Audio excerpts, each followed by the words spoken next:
never gonna let me down. And you're never gonna let me down. You're never gonna So we laugh at that, and there's a lot of truth hidden in that video. However, it's not just about the millennials, because I want to challenge us. I would say that some of the what are all the different generations we got in the church? We got what was before millennials. We got X or Y or one of those. We probably have some baby boomer generation in here. We got some all different. All right, I'm going to challenge everybody in this church. It ain't just the millennials. All right, there are some people in here that are born in the 50s, the 60s, and the 70s, and that always challenge the younger generation and say,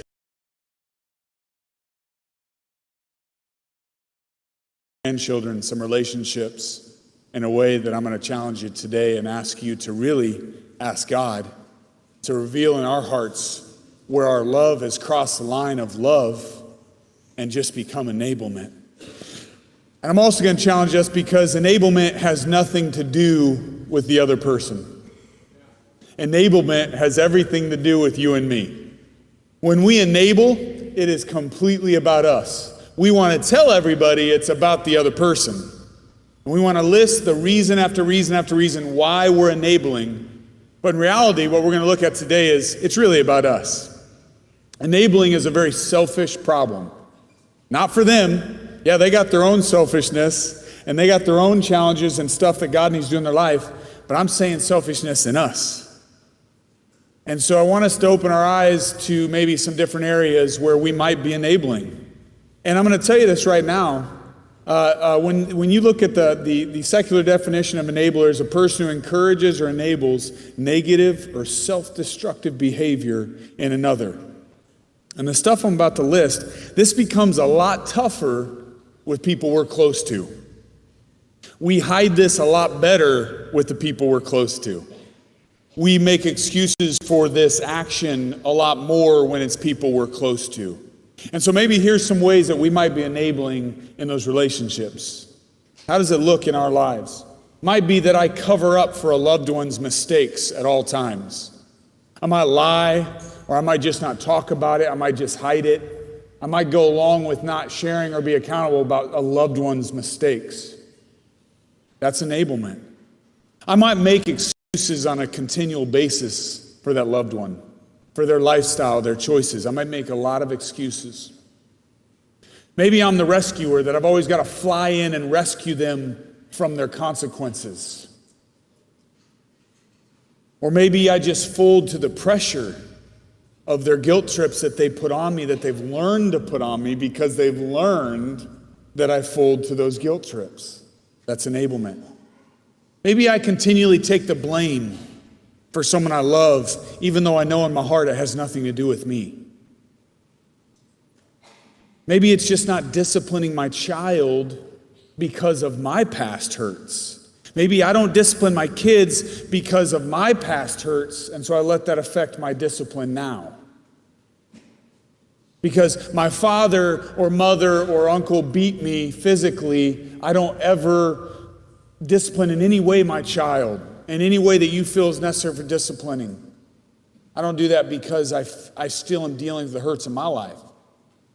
How about not holding our friends or family accountable because of those past hurts? Maybe it's not our kids, but maybe there's a friend or loved one in our life that needs held accountable, that God has given you the ability, the authority to do that in their life, to bring that red flag, to draw them into Him, but yet we just can't get ourselves to bring accountability or confront because it scares us to death. How about not willing to confront situations or behaviors because of what might happen? That's enablement. And so, look, I get it. It becomes a lot tougher when it's someone we say we're really close to or we love. It's a lot easier, especially our kids or our spouses or in relationships. How many times have you, let's take the example that everybody likes to say, how could that ever happen? The young woman that has been in a relationship with a man and he is physically, sexually abusing her, and yet she continues to be with him. and to cover up his mistakes. Why would that be? Because there are hurts and there are things in her that she is not living in freedom from, and her love has become enabling. As a director of Teen Challenge, I've talked about this subject a gazillion times. Parents call in. In fact, half of these guys that are currently in Teen Challenge, when your parents called or someone called from your family before you ever came into Teen Challenge saying, hey, what do we need to do? Or how do I deal with this? And it's not just Teen Challenge, guys. It's all of us. And that I get the call in church and it's a parent saying, I'm going to tell you what's going on in my home and here's what my teenager's doing, here's what, and I go, okay, can I just ask you some simple questions? You told me your teenager doesn't have a job and they're stealing all these different things, but you just told me they called you, hey, who's paying that phone bill? Well, we are. They've got to have that. Who in this room had a cell phone growing up? Michael, put your hand down. You're one of those people on that video.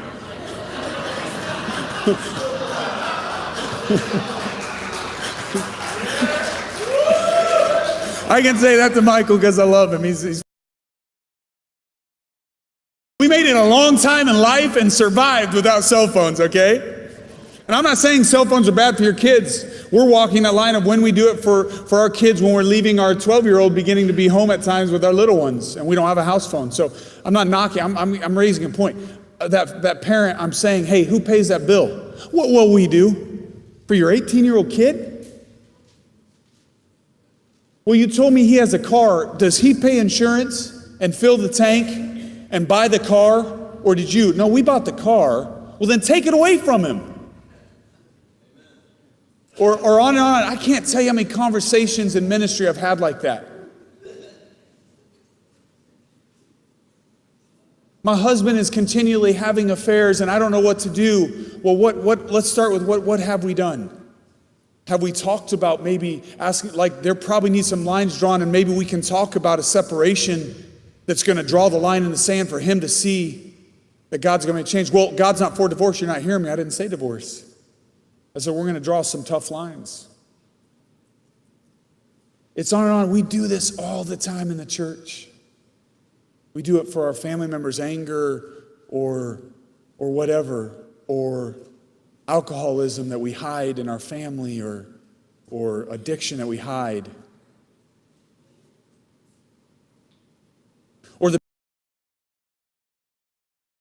struggling, whatever, name it, financially or this, but you aren't willing to make the changes and the decisions. You know, I'm going to be real with you. We laugh at that and we think, well, I think most of us would say that we realize kombucha is not a necessity in life. And we laugh, but guys, what I'm talking about is rampant in the church. It's rampant. We do it all the time, especially with those that are close to us. So I want to read you a story. The Prodigal Son. You've heard it. We've preached on it here, but I want to read you this. I want to show you something in it. Luke 15, 11 through 32. Jesus continued, there was a man who had 2 sons. The younger one said to his father, Father, give me my share of the estate. So he divided his property between them. Not long after that, the younger son got together all he had, set off for a distant country, and there squandered his wealth in wild living. After he had spent everything, there was severe famine in that whole country, and he began to be in need. So he went and hired himself out to a citizen of that country who sent him to his fields to feed pigs. He longed to fill his stomach. That means he was starving. All right? He was starving. He longed to fill his stomach with the pods that the pigs were eating, but no one gave him anything.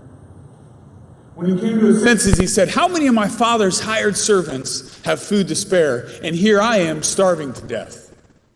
I will set out, go back to my father and say to him, Father, I have sinned against heaven and against you. I am no longer worthy to be called your son. Make me like one of your hired servants. So he got up and went to his father. But while he was still a long way off, his father saw him and was filled with compassion for him. He ran to his son, threw his arms around him, and kissed him. He said, I am no longer worthy to be called your son. But the father said to his servants, quick, bring the best robe and put it on him. Put a ring on his finger and sandals on his feet. Bring the fattened calf and kill it. Let's have a feast and celebrate. For his son of mine was dead and is alive again. He was lost and is found. So they began to celebrate. Meanwhile, the older son was in the field. When he came near the house, he heard music and dancing. So he called one of the servants and asked him what was going on. If you've ever read this story, which I know most of you have, read it from the other son's perspective sometime and ask God what he's trying to teach you in that son's life. It'll challenge you, because we do this a lot too. He asked him what was going on. Your brother has come, he replied, and your father has killed the fattened calf because he has been back safe and sound. The older brother became very angry and refused to go in.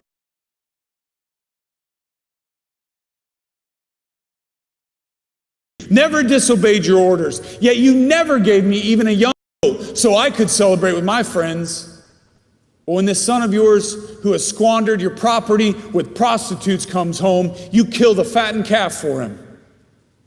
My son, the father said, you are always with me, and everything I have is yours. But we had to celebrate and be glad because this brother of yours was dead and is alive again. He was lost and is found. So Michael, what's that have to do with enablement? I'm not telling you at all that this father enabled his son. That's not the point of what I'm getting at. I want you to see something. That this father loved him enough to say, yes, son, here's your inheritance if that's what you're demanding. I'm not going to beg you.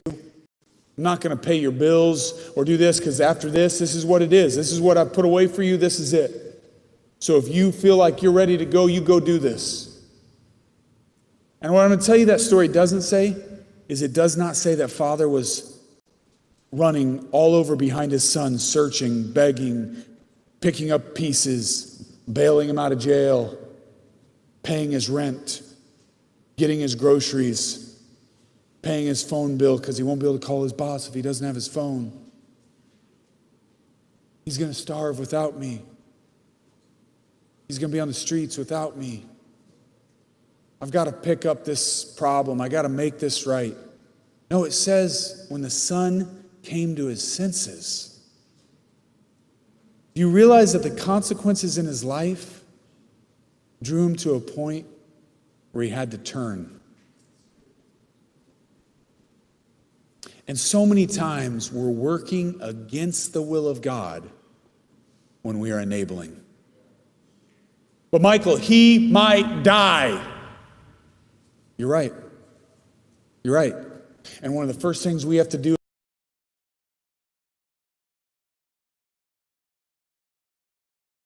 on earth when he has left me or she has left me to keep my child alive.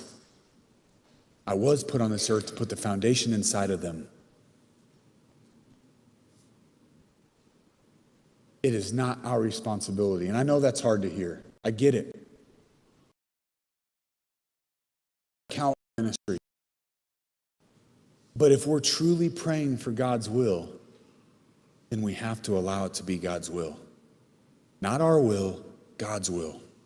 And maybe, just maybe, when God said, I can bring good from anything, he needs that child, that spouse, that friend to walk through that tough stuff so he can use it to draw them into him. Nobody believes they need God until they believe they need God. You hear me? Our children, our loved ones need to know they need God. They need a relationship with him. Not just you and I. And that's tough. That's tough for us to hear. That's tough for us to not be the rescuer. So why do we enable? Well, we think all consequences or suffering is not good. And most of the time, it's because of hurts in us. Most of the time, it's our hurts. Bad consequences have happened to us that we think consequences are not good. So we have this lifestyle of believing that we can't let any of this happen because it can only produce negative. We base our thoughts off of our past. So the second thing is why would we enable? We want to be the savior, the knight in shining armor. How many have struggled with that?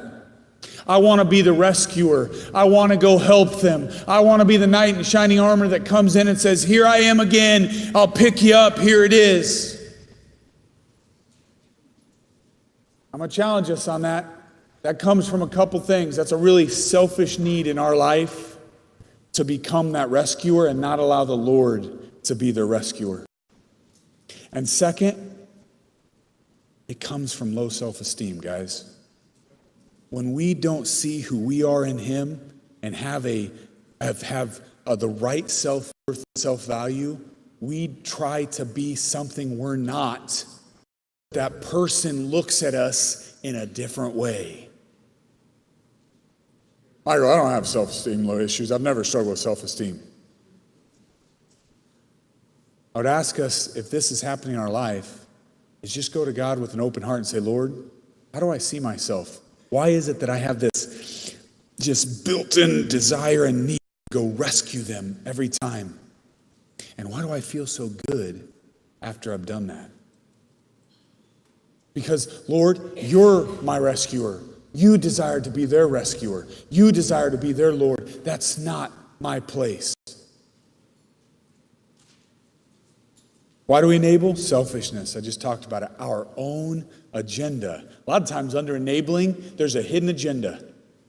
And we work that situation real well to get something we need. And so we enable because of selfishness. We enable because sometimes it's just easier to say yes than to deal with the response. That's not just in parenting. That's in marriages, in friendships. It's a lot easier just to say yes or not say anything at all than it is to deal with the response. And I hear it. I understand. It is. But to a certain extent, I'm going to challenge us that it is temporarily, but not long term.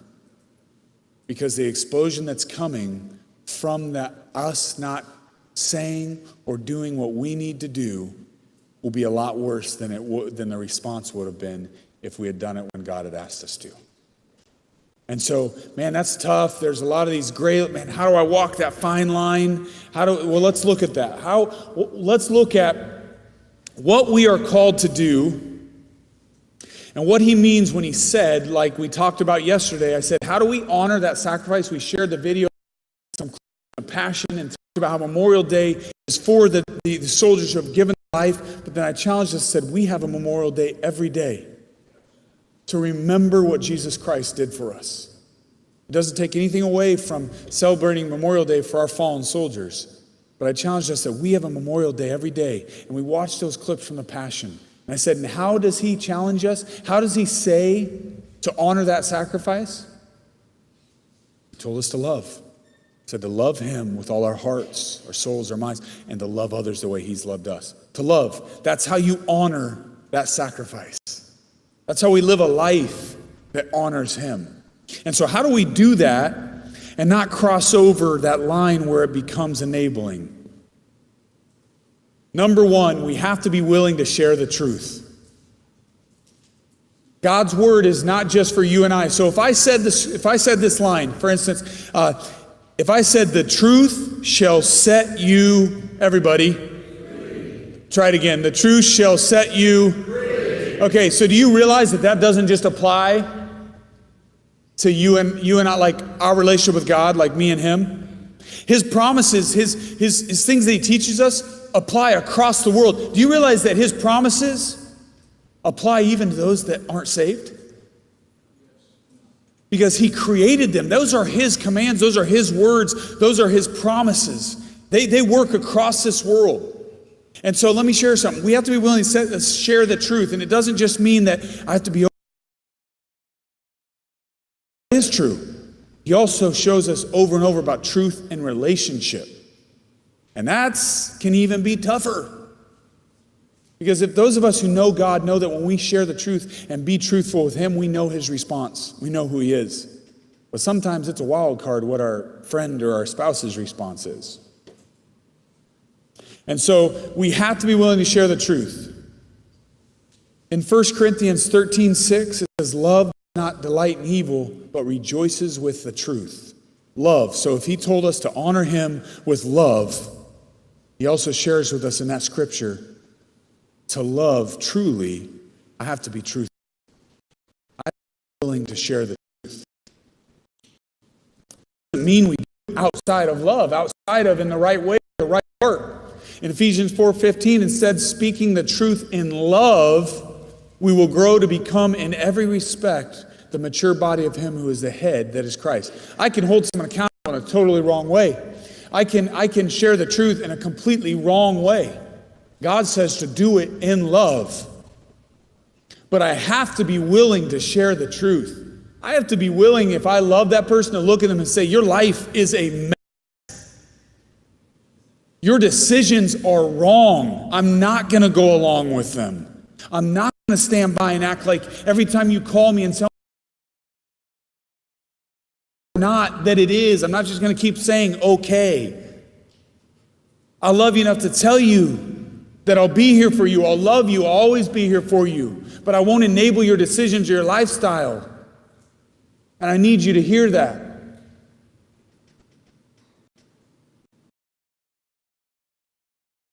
Knowing that, you know what? I've walked this through with a lot of people is a family member that's such a negative influence on children or family that you have to cut them off. And people say, but we're their only people that can really show them love. By saying that, you're trying to be God. Maybe what they need is to hear from you, I love you. My children love you. We love you. But you will not come and spend time with us while you're living this lifestyle, because right now you are taking my home and my family in a direction I will not allow you to do. I'll come and to have lunch with you. I'll come and sit with you, and we'll talk about how we move forward because I love you. But until you're ready to make the decision it takes to move forward, we're not doing this anymore. I'm not just going to act like it's okay. I'm going to love you, but I'm going to love you in the way that I need to and that you need me to love you. So the second thing is I've got to be willing to allow them to experience natural consequences. And to do that, I've got to realize, like I said, consequences are not always negative. All right? God says he can bring good from anything. To be God and put myself where I should be. And I am not the judge, the jury, and get to decide every consequence, whether it's healthy or not. I want him to do that. Hebrews 12:11 says, no discipline seems pleasant at the time, but painful. Later on, however, it produces a harvest of righteousness and peace for those who have been trained by it. Hard thing for a TC guy, guys. I don't know how many times I've talked to you and it's been a parent. That's really tough. A parent that's still living the lifestyle you're coming out of. That's a hard one because that's mom or dad. And how many times I've talked through guys saying, listen, the best thing your dad or your mother needs right now is for you to step up and say, Mom, Dad, I love you, but I'm not going to act like your life's all okay either. I've done what it takes to get my life moving in the right direction. And now I'm not asking, I'm demanding. As your son, it's time now. We're not going to lose any more time as a family. And we're not all just going to come together and say, this is okay. So I have to allow people to walk through those natural consequences. What if when we are praying for God's will, and I want to share this on that, is that we're going to share a story where allowing someone to walk through something will produce righteous living. It will draw, when it's done in love, righteousness out of someone that God has placed in them. And so I want us to challenge us that when we're praying for God's will, we need to realize that it might look completely different than what we think needs to happen in that situation. completely different. And just maybe those natural consequences have the potential to draw them into that freedom and that righteousness that he asks us to live in. And so to do that, to share the truth, to allow them to experience natural consequences, I then have to look at my life and realize that if there are things in me that are driving me to do this, I've got to desire freedom now so that I don't allow my past, my hurts, to push me into enablement. If I'm not living in freedom from my past and my hurts, it's going to be real easy to fall back into enabling that other person because I'm not living in that freedom. I don't want to deal with it, so why would they? And so it drives me to go and be that rescuer, to make excuses, do all that, because I still have that hurt in my life. And so if I don't find truth and freedom from my past, my hurts, there's no way I can love without enabling. There's no way. So many times because of our past, our hurts, the lies we believe, we want to protect them so much from those hurts. We go to the imbalanced side of creating this codependent relationship where our loved ones never, ever are able to grow through reaping what they sow. Because I'm there to step in every single time. But Michael, if he's in jail, he can't pay his rent. I think I realize that. I think that's how it usually works. And then I'll start with the next question. Did you commit the crime? No? Okay, I'm just clarifying. But Michael, if I separate from my husband or my wife because God is asking me to draw some healthy lines, my kids won't be able to see their father or mother. Well, they won't in the way that things are right now. The father and mother you want them to be is not that abusive or that negative relationship they're in right now. They're not seeing mom and dad the way they need to right now. But Michael, they could die. My grandkids will be affected. If I don't pay their rent, my son's rent or my daughter's rent, my grandkids will be affected. We can go on and on and on and on where we have told ourselves that that's real love. And listen, I want you to hear something.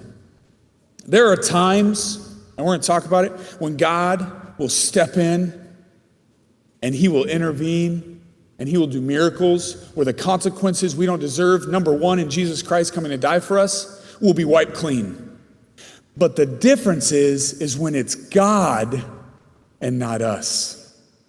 The difference is when we are living in relationship with him and asking him to guide us, we need to be clear on, Lord, if you're asking me to step in right now and do this and not this, I need to know. God, I need to know what steps to take right now to love them. God, with my children, I need to know. But Michael, my husband left me and divorced me, and I see that hurt in my kids every day, so it's hard for me to discipline them because I already see that hurt. As a TC, longtime Teen Challenge director, I'm going to tell you that hurt's going to get a lot worse.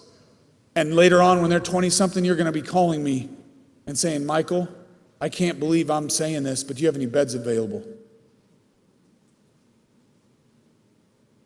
And I would challenge every Teen Challenge guy that wants to be truthful with me is how many of you would give anything to go backwards and come to that place of realization that you want to change a long time ago than right now? Can I see a raise of hands? Yeah. Would you not give anything to have those years back? And don't give me the cliche thing of saying, well, I wouldn't be who I am today without those years. When we say that, people, we're literally saying it was God's design for me to fail. And we say, I'm saying is how many would give the chance to go back and at 18 years old or 16 or 13 or 12, have that love in your life and learn to walk right in a righteous life with the Lord at that age and not ever have to go through what you've walked through and the pain you've experienced, right? But so many times we tell ourselves, and I've got to help them, I've got to do this and I've got to do that. And all I'm saying is you need to know 100% if that's God or if that's you. And as a director of Teen Challenge, as a pastor, there are many times I get asked to step in and save. And there are times I've failed at it, and I have gone and chased down a student, or I've gone and chased down someone from the church, and I've tried to rescue them when I felt, and then I realized, you know what? You were doing that because you felt bad. You weren't doing that because God asked you to. And then there are other times when God has told me very clearly, now is the time to go. They're ready. They're ready to receive. Go now. Go rescue. Go pull them out, bring them in, and bring them to me. Not go pull them out, rescue them so they look at you differently, but go rescue them and bring them to me. It's time. But I've got to know that with all my heart that this is the time. And there will be times he'll tell you, step in, pay that bill, and take that consequence because I'm going to show them my love. But we have to be in a right relationship with him, living under the power of the Holy Spirit to understand when that is. And I would also like to challenge you that if you're doing it on a constant basis, you're probably not hearing from God. Because if they're not turning to him after you've heard that, you might want to rethink and go, maybe I'm not hearing from him. Because if I'm doing that every month for them, it's not the desired outcome that we're saying God wanted in it. Okay? Listen, everybody says, I can't let them hit their bottom. Their bottom might... I'm telling you what, our bottom is a lot lower than any of us could ever imagine. And when you've hit your bottom, take it about 7 times worse, the word tells us. God will use so many things in our life to draw us into him. And so many times we step in and we rescue before they experience the breakthrough that God desired in their life.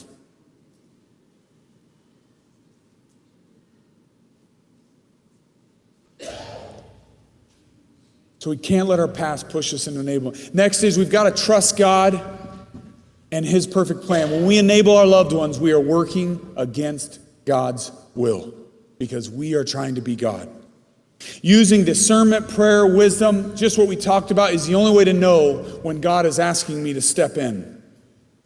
Praying for God's will in everything we do, not the way I think it should turn out, because it might not. God might have a completely different plan than me. He usually does. When we love in a way that Jesus loved, it produces righteous living.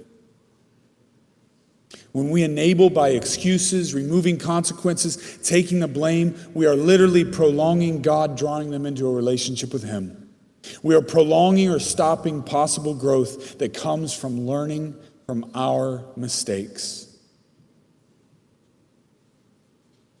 I want to share a story. John 8, 1 through 11. We've talked about this story before. Jesus returned to the Mount of Olives, but early the next morning he was back again at the temple. A crowd soon gathered, and he sat down and taught them. As he was speaking, the teachers of religious law and the Pharisees brought a woman who had been caught in the act of adultery. They put her in front of the crowd. Teacher, they said to Jesus, this woman was caught in the act of adultery. The law of Moses says to stone her. What do you say? If you study on this, there are many different thoughts on that, what they would have done beforehand. Sometimes they would strip that person naked and parade them through town saying this is an adulteress. People would be throwing things at them. So they have probably paraded her through a lot of people before they ever make it to Jesus. And they've been telling everybody they can who she is and what she's done.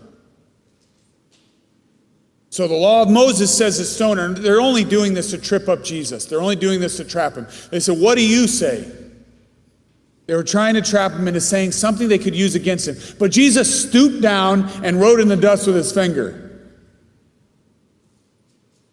They kept demanding an answer, so he stood up again and said, all right, but let the one who has never sinned throw the first stone. I always love when people read too far in the Bible. I knew this guy that every scripture, he'd be like, well, that probably, if you take the third word of that scripture and the third word of this scripture and the third word of this scripture, you put them together, that makes a sentence. Well, it does, but it doesn't mean it's what God meant for you to hear. So on that, I've had a guy say, what was he writing in the sand? I've been asking God, what was he writing in the sand? I don't think he was writing anything, honestly. I think, honestly, he was showing them that, listen, your games don't mean anything to me. And I'd honestly rather doodle in the sand. I'm going to ask him, like, what did you draw? Like, were you just like drawing like a boat and water and like just completely? Because what he was saying, listen, you can't do this to me, guys. I got better things to do, and one of them is draw in the sand than do this with you. But what he did was he put the challenge right back at him. And instead of them trapping him, he trapped them. And he said, okay, if the law says stone her, okay, stone her. And the first one to throw the first stone should be the one that has never sinned. Go. Oh, wait, the only one in that picture that hadn't sinned was the man that was telling him that. Then he stopped, stooped down again, and wrote in the dust. Go ahead. When the accusers heard this, they slipped away one by one, beginning with the oldest, until only Jesus was left in the middle of the crowd with the woman. Then Jesus stood up again and said to the woman, where are your accusers? Didn't even one of them condemn you? No, Lord, she said. No, Lord. And Jesus said, neither do I. Go and sin no more. I want to share something with you. A story can be taken two different ways. You can say that Jesus stepped in, took away all our consequences. I don't think so. That woman had just been paraded through a town, possibly stripped naked, made fun of, maybe beaten, maybe whipped, who knows? But her supposedly spiritual leadership brought her to the center of a crowd of people and accused her of what she had done, told him what she had done, and was trying to kill her. Her consequences weren't taken away. But Jesus knew that at that moment, because she had to walk through that, maybe for the first time in her life, he saw the end to her heart. And maybe before in her life, she wasn't ready to hear it. And then Jesus says, listen, this line, neither do I, go and sin no more. Do you realize that when we love in the proper way and we don't enable, we will push them into righteous living? His love, Jesus' love, true love, even when it's hard, will draw righteousness out of a child of God. But the key is that Jesus knew when she needed to hear that. Because I guarantee you, if this woman had committed adultery, and if she had committed adultery, there were other consequences she had in her life. And there were times when she was probably given the chance to change and she wasn't ready. But at that moment, he knew. And so if we say, okay, well then how do I love and not enable? We do exactly that. We ask God, Lord, I don't want to take another step in this relationship until you show me what I need to do. And Lord, I don't want to just take away consequences if you don't want me to. Lord, I don't want to step in and pay that bill if you're not asking me to. Lord, I'm not going to do this if you're not asking me to. Lord, I'm not giving them a place to stay if you're not asking me to. Father, I need to know your will because I want your will and not mine.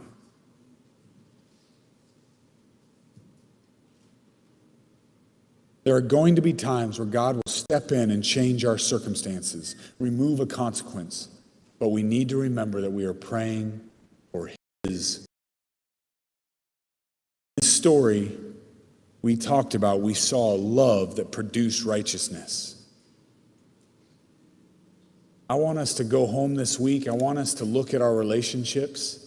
And I want to challenge us to ask God, Lord, am I prolonging them drawing into your heart? Is me being the rescuer, is me taking the blame, is me coming up with excuses prolonging the breakthrough in their life? Can I share something with you? Making excuses or taking the blame is never the love that God will ask you to do. That's not love. There is never a time for you to make an excuse. Some horrible things might have happened in that person's life, and it's hard. And you can say, I walk through it all the time in ministry where, yes, that's terrible what just happened, but that's still not an excuse for what you just did. And if I love you by telling you it's okay that you did that, because of that, I'm not loving you. Now, I do love you, and I want to help you walk through this. And I want to be there with you to walk through it, and we're going to ask God what we need to do. But when we make excuses, when we enable in that way, when we take the blame, we're literally working against God because we're trying to be God in that situation.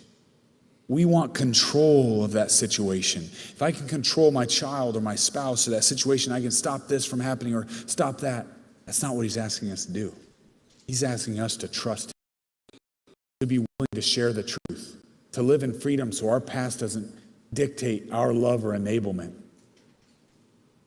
and to trust him with all of our heart.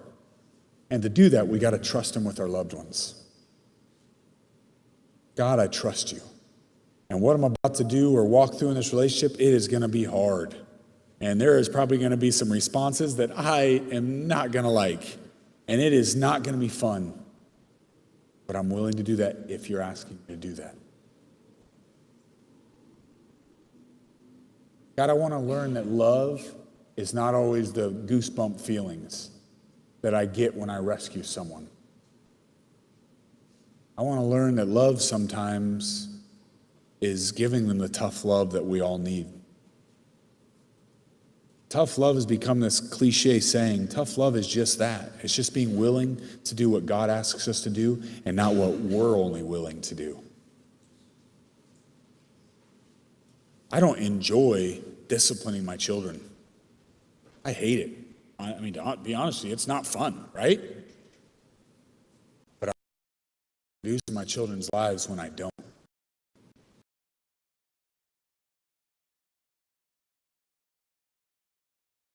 You know, I've always joked, people have always,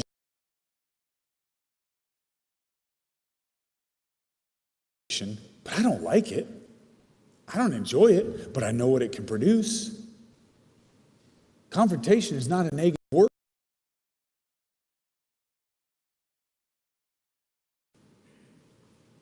It's become a negative word in the church, but it's not. Confrontation can be healthy. It can be loving. It can be the right thing in relationship that is needed at that time to open the door for them to turn their eyes to Jesus. And just like that woman, to draw righteousness out of them, where he looks at her and does nothing else but says, go and sin no more. Because I didn't come to this earth to condemn you. I didn't come to this earth to shame on you. I didn't come to this earth to bring guilt on you. In fact, I came to this earth to do the exact opposite, to take that from you.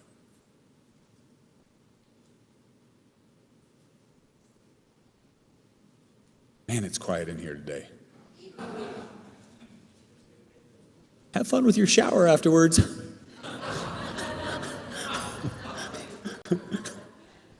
Congrats.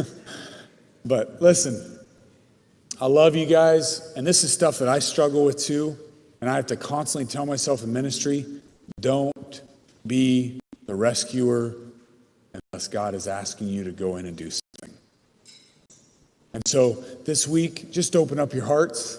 Ask God if there is relationships in your life that you really struggle with this stuff, and that maybe it's become so normal that it's hard to even see, and it's hard to fathom doing anything else.